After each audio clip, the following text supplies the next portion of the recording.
Hi, everyone. Welcome to today's Transformation Talk. I'm here today with Jay Westbrook. He's the Clinical Director of Compassionate Journey, an end-of-life clinical and education service. It's a lovely title. It doesn't really tell you anything about Jay, so I'm going to add to it a little bit. He is one of the country's leading experts on end-of-life and palliative care. He is the epitome of the wounded healer. He is a compelling speaker and educator, and one of the most compassionate human beings I have ever met. So I'm so honored to have you here with me today, Jay. Thank you. Thank you. Pleasure to be here. A little humbled by that introduction. I would love if you would share some of your story, some of what got you from your challenging beginnings to the work that you have spent your life doing.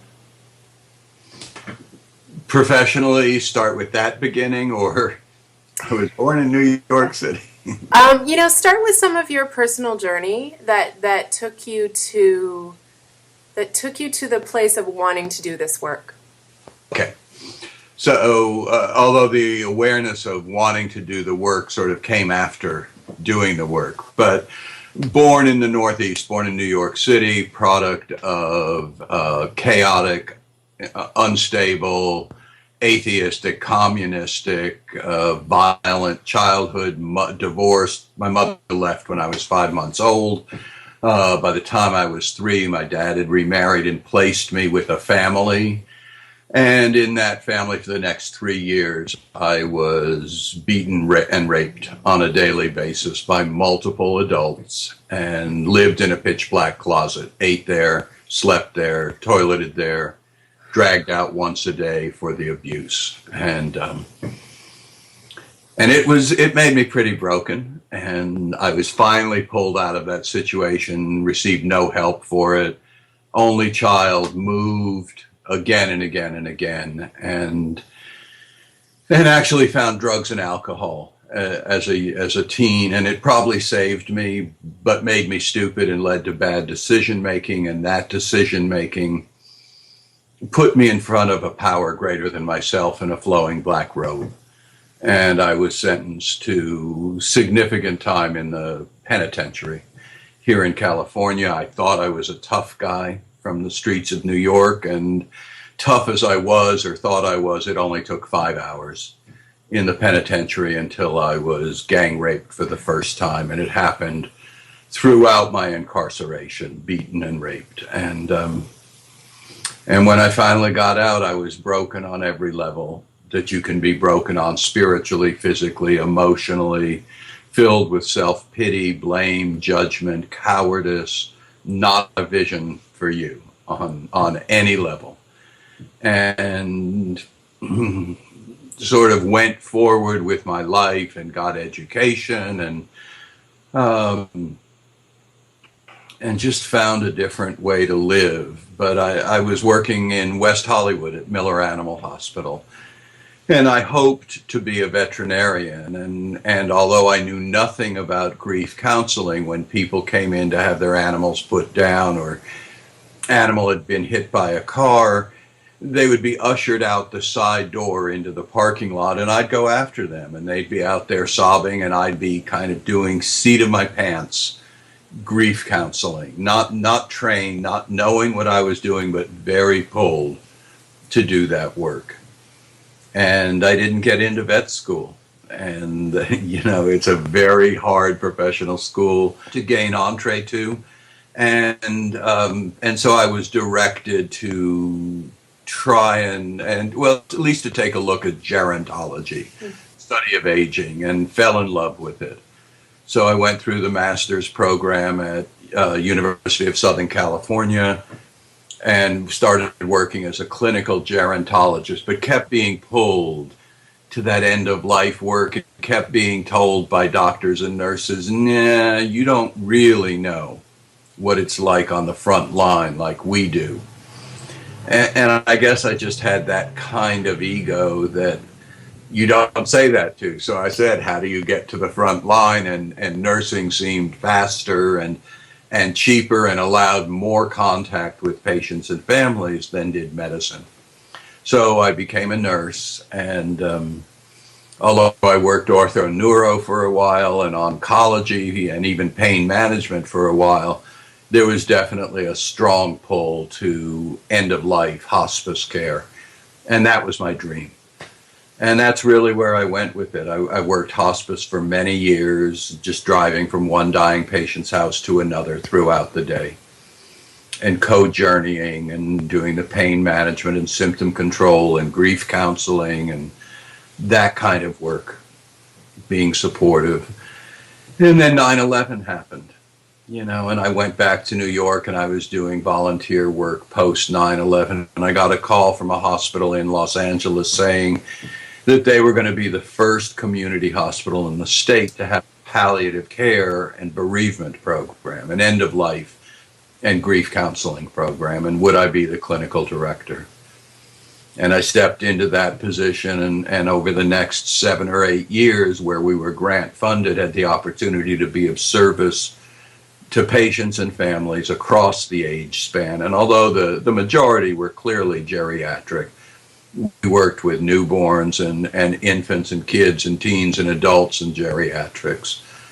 And I had a great little team and a great little service, and we and I got, because we were first and we were really good, got great national attention. And I won numerous awards, including Nurse of the Year. I'm a nurse who was visiting faculty scholar at Harvard Med School, guest lecturer at a number of schools of medicine and schools of nursing, and got to lecture around the country on the constellation of issues surrounding end of life and train other people to have a different approach and richer skill sets in dealing with the issues that the dying and grieving encounter on that journey. So. Wow. I've had the pleasure of hearing you speak in one of those situations and hearing you tell your story, and it just makes me well up every time I hear it. It's just so powerful, a journey. The fact that you are still standing here and doing such beautiful work, and so thank you for sharing it so openly. I think that impact, that has such an impact on people to hear it. And I love too that you say drugs and alcohol saved you in some way, and I think that's such a wonderful thing in some ways, because there's such a judgment that it's bad and it's awful and there's no use for it. And I think that in the grand scheme of things, it is bad, and yeah. it takes so many lives. Yeah. But I have to say, about all of my experiences that most people would identify as negative, that the horror of my incest really became my vehicle for awakening compassion, and the horrendous brutality that I endured in prison became my vehicle for awakening personal responsibility and embracing forgiveness. And the pitiful and incomprehensible demoralization attached to my alcohol and drug use led me to the rooms of the 12-step community, and that's where I found a power greater than myself, a loving God. And there's a Rascal Flatts song that talks about God bless the broken road that led me straight to you. Mm-hmm. And that's just kind of what I think about the journey that I've had. I've had this tremendous suffering and would wish it on no one, and you couldn't pry it from me, because it has made me who I am and allowed me to sit down and in a matter of minutes establish trust and rapport with people who otherwise wouldn't. And although I used it to justify bad behavior in the past, when I look at it today, it's like my scars tell me where I've been, but don't necessarily dictate where I'm going. Right. Mm. Yeah. Powerful message. Yeah, I think it's worth saying that I go into prisons around the United States. I do some, not a lot, but some consulting on their end of life programs, their hospice and palliative care programs. Angola State Penitentiary in Louisiana being one of those. And 89% of the men in that prison will die behind bars. And across the country, the rate of crimes being committed while the person was under the influence is staggering. So we know that there's a real problem. And I think it's appropriate that a lot of these people do not get out, but they are still children of God. And we don't want their dignity to be absent at the end of their life. I know that Burl Cain, the warden down at Angola State Penitentiary, there is an active death chamber there. And he told me every man who's executed in that room, he holds their hand, he tells them they're loved and they're not alone. And Angola has gone from the documented most to documented least violent maximum security prison in the country. And if you ask the warden, he'll tell you it's because of the hospice. It changed the entire culture of that prison. So it's very powerful how being exposed to death and dying and suffering can really bring a humility, a kindness, a forgiveness that is otherwise probably unattainable, or at least very difficult to find without that exposure. And I'm grateful to be a part of that. Wow. Gosh. I'm at a loss for words. It's such powerful medicine. Yeah. Yeah. Oof. You know, stand in that death chamber, the energy is palpable. It's so powerful to stand in that room where people are being executed. And for me, it was more so because I understood that had I been caught, tried, and sentenced in Louisiana for crimes committed elsewhere, I could have been in that death chamber under very different circumstances. Mm. And the truth is that when I was locked down, I stood at a turning point, and there was a corrections officer who stepped up and saw. I think intuitively he knew I was at a turning point of looking at enduring or taking retribution from the violence that was being visited on me. And he stepped up to me one morning and put his hand on my shoulder, and he whispered something in my ear, and I truly cannot tell you what it was, but there was a moment where he visited upon me a kindness and a dignity that I did not deserve and had not earned. And it changed my life. And it just was, I'll endure. And I'm so grateful that I did, because I've gotten to come out into the world and be literally with thousands of people at that moment of death. You know, and the place where life and death meet is filled with God. There's absolutely no doubt. You can feel God there. Taste God, see God, and have been with so many grievers and gotten to be of service in a way that they never would have received and I never would have gotten to deliver had that moment not happened. And that's all it was a moment. He wasn't a therapist, he was a corrections officer, but he took a moment to share a gentleness and a dignity with me. Mm.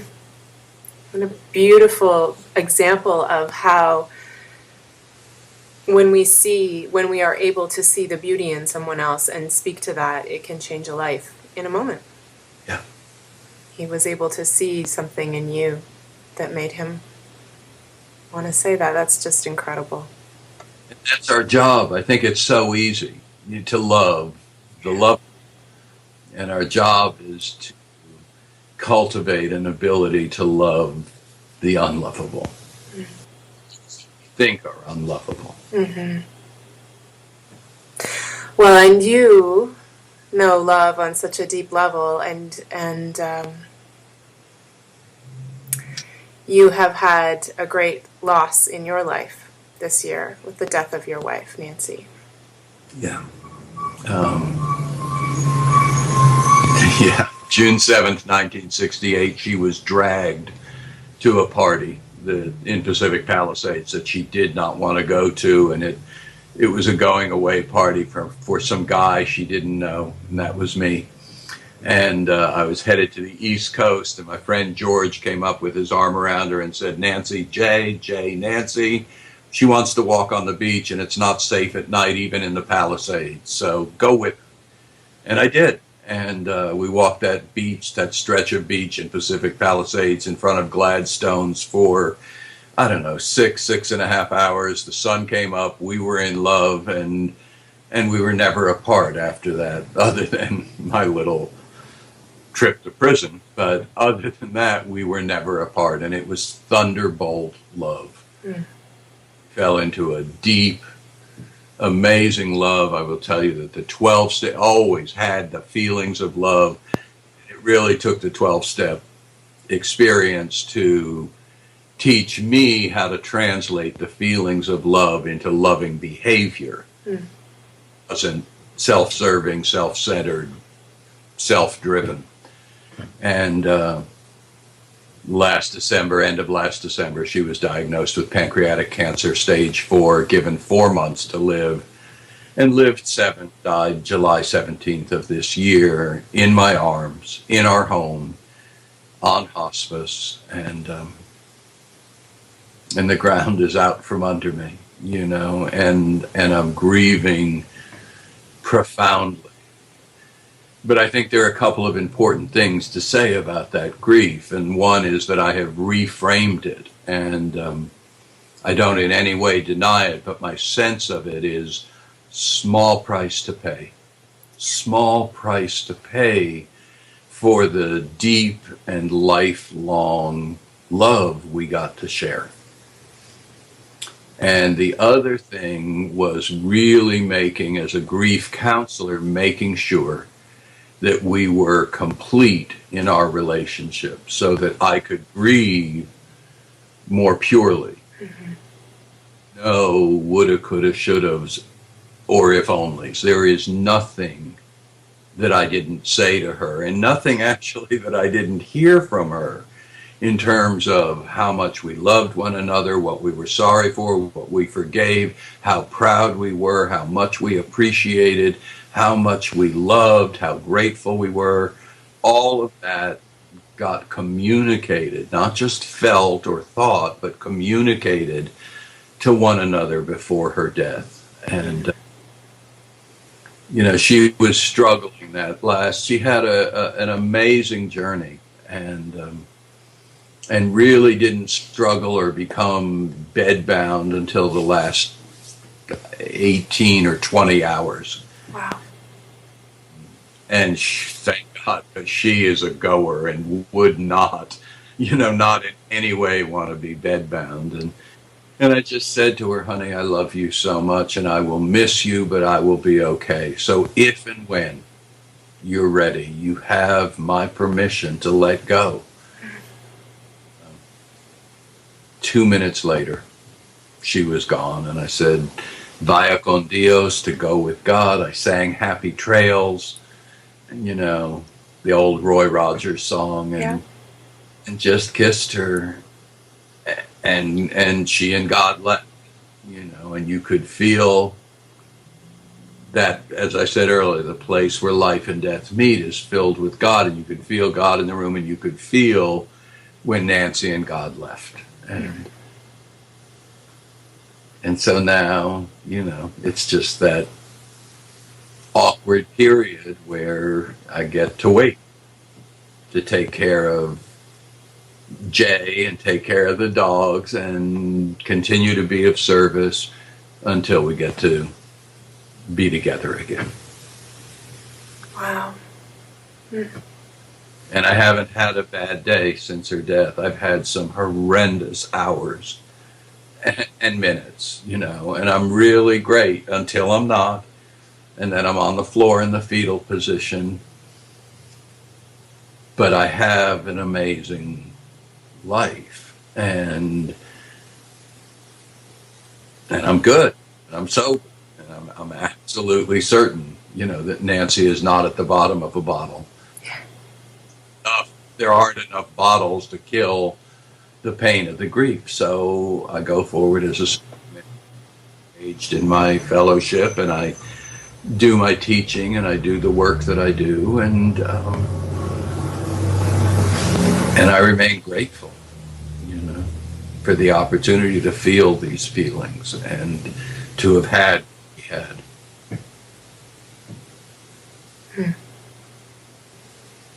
And to make acquaintances with people like you.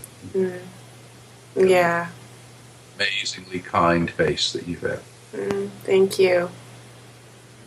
Yeah, what a special moment that was when we met. I treasure it. Thank you. When we spoke the other day, you were mentioning too that because you are currently grieving, you are making changes to your career as well. Yeah, it's a double loss. I mean, I've lost the love of my life, my wife, and at least for now, I'm not. It's a double-sided. Number one, I'm not willing to walk into the homes of dying patients and grieving families, and number two, I don't believe that I would bring the absolute presence and excellence that I've always brought to those situations. And that's just me. If I'm not bringing excellence, I'm certainly not going to be there. And more importantly, and I'm really clear on that, if I'm not bringing that absolute presence, and I just don't have the energy. That work requires a huge amount of physical, emotional, and spiritual energy. Yeah. So I've stepped back to my roots of gerontology, aging, and I'm launching a new company in March of 2013 at the big annual conference of American Society on Aging, and it's a company called Geropreneur. Gero is in gerontology, aging, and preneur is an entrepreneur.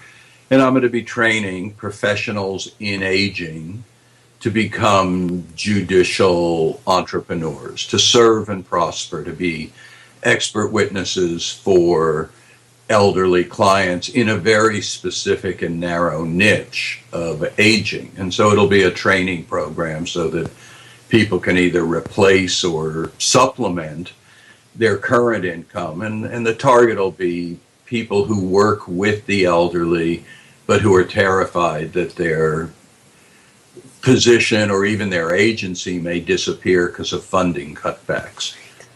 They want to be able to continue to serve that population, but prosper in doing so and be able to have a retirement and put their kids through college and all of those kinds of activities. So I'm very excited about it, and I'll certainly continue to lecture on the constellation of issues surrounding end of life, and may or may not go back into direct hands-on work with the dying. Mm-hmm. So. Yeah. The time of transition, it ends up being so much bigger than just the death of one person or the loss of one person or a relationship. It affects so much of who we are. Yeah. Well, so. I know from what I know of you, I know that you will bring gifts to whoever you work with in whatever capacity. Thank you. So, okay, well, I'm going to finish with my 3 usual questions. Okay. The first is, if you could wave your magic wand and change anything about the world, what would it be?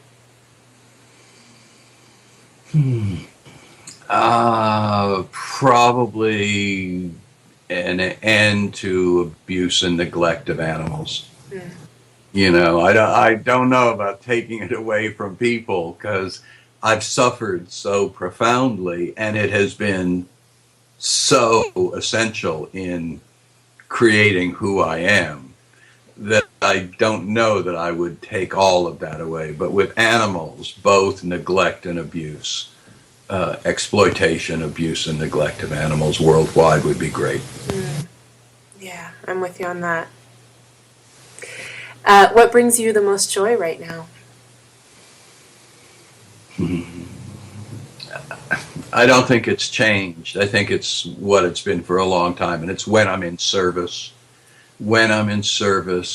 to others, and that may mean someone in a 12-step program who's struggling to gain sobriety or to move from just sobriety to recovery, or it may be working with a couple that's struggling romantically as a couple.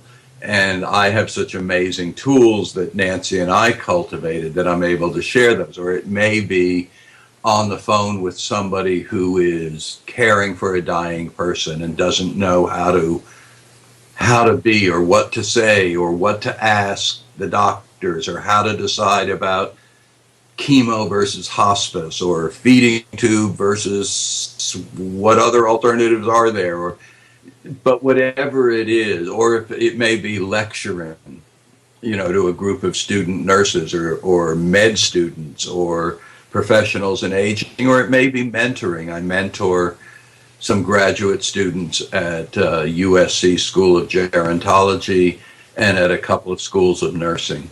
And that is all done gratis, and I love doing that. So it's always the unifying theme through all of those is service, and that's where the joy is. So, thank you. And last question: what is one kind of fun, interesting, unique thing about you that many people wouldn't know? Well, I don't know whether they know it or not. I guess you'd call me a Dixiephile. I love the South, and I love Southerners. There's a simplicity and a kindness and a graciousness and generosity about that group of people that just cracks my heart open, softens my belly, opens my heart. So I'm very much a part, although I live in Los Angeles, I was born in New York, but I'm very much a part of that culture by adoption. And so no matter what I'm wearing, jeans or a suit, I've always got Lucchese cowboy boots on. I've got one of those big silver belt buckles that says Cowboys of Faith. I've had 9 coonhounds, either blue tick, red bone, or black and tan coonhounds, and they're very southern dogs with their baying kind of like a bloodhound does. We've got 3 now, Smokey, Charlotte, and Wyatt.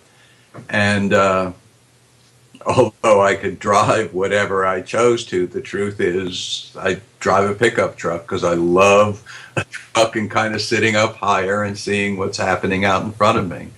So I think that's something that might surprise a number of people. Yeah, that's not what I picture when I picture you driving. That's fun. I like knowing that. Thank you. Absolutely. My pleasure.